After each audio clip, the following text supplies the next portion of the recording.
A man with terrified eyes sprinted barefoot through the streets, handcuffed, desperate.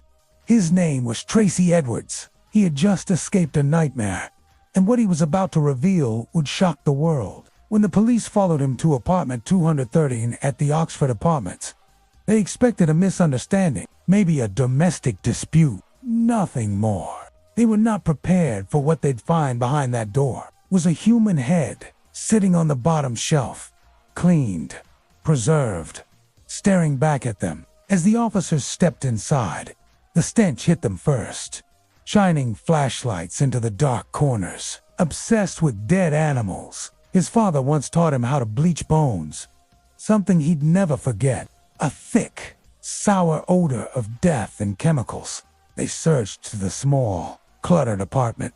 Then they opened a fridge, preserving and eating his victims. Inside, Dahmer was quiet, polite, whom he lured to his home with a promise of beer and conversation.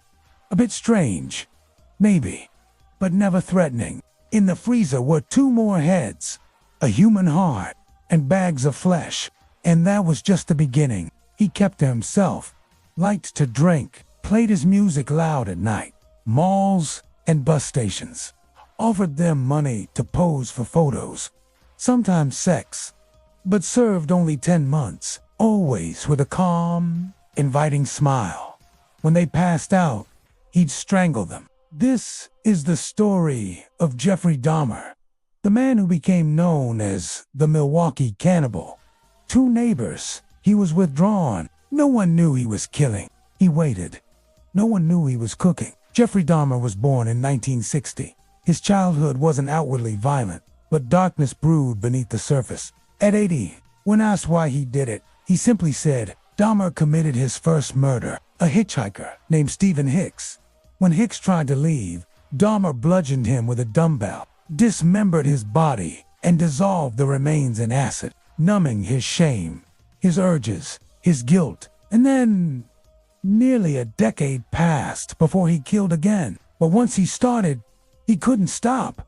Throughout the 1980s, Dahmer spiraled. He met them in bars, photographed their bodies, dismembered them in a bathtub. He dropped out of college, was discharged from the army, drifted from city to city. He drank constantly. In 1987, he killed again, then again, and again. He moved in with his grandmother, but the smell from the basement became too strong. She kicked him out. He was sentenced to a year in jail. That's when he found apartment 213 Dahmer's. Victims were almost all young men of color, often homeless, often vulnerable. Once inside his apartment, he drugged their drinks. He saved bones, organs, skulls. He kept trophies, genitals in jars, hearts in the fridge. He took photos of bodies in various stages of dissection. When police later developed the film, they saw horrors too surreal to comprehend. Sometimes he cooked the meat. Somehow, Edward stayed calm. He waited for a chance. He admitted everything, showed no remorse.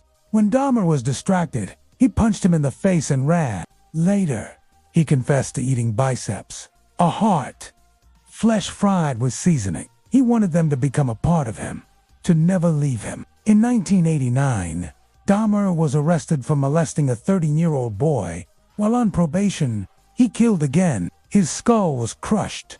Ironically, in a way not unlike the way he killed his victims, his crimes included rape, necrophilia, cannibalism, and long-term corpse preservation.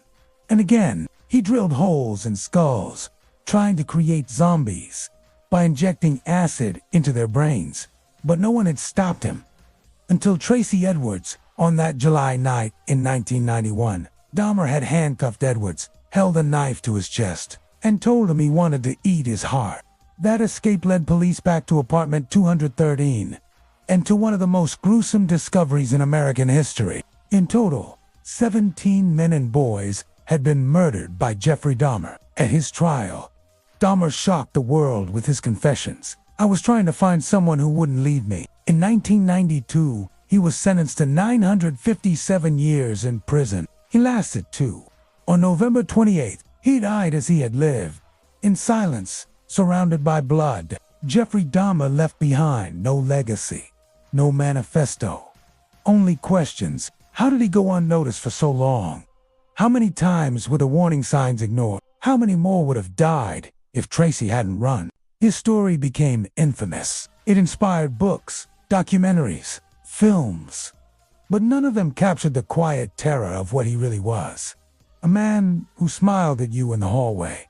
A man who listened to music through the walls. A man who held hands with death and fed at dinner in the heart of Milwaukee, behind a plain brown door. Jeffrey Dahmer created a house of horrors, and the world has never forgotten.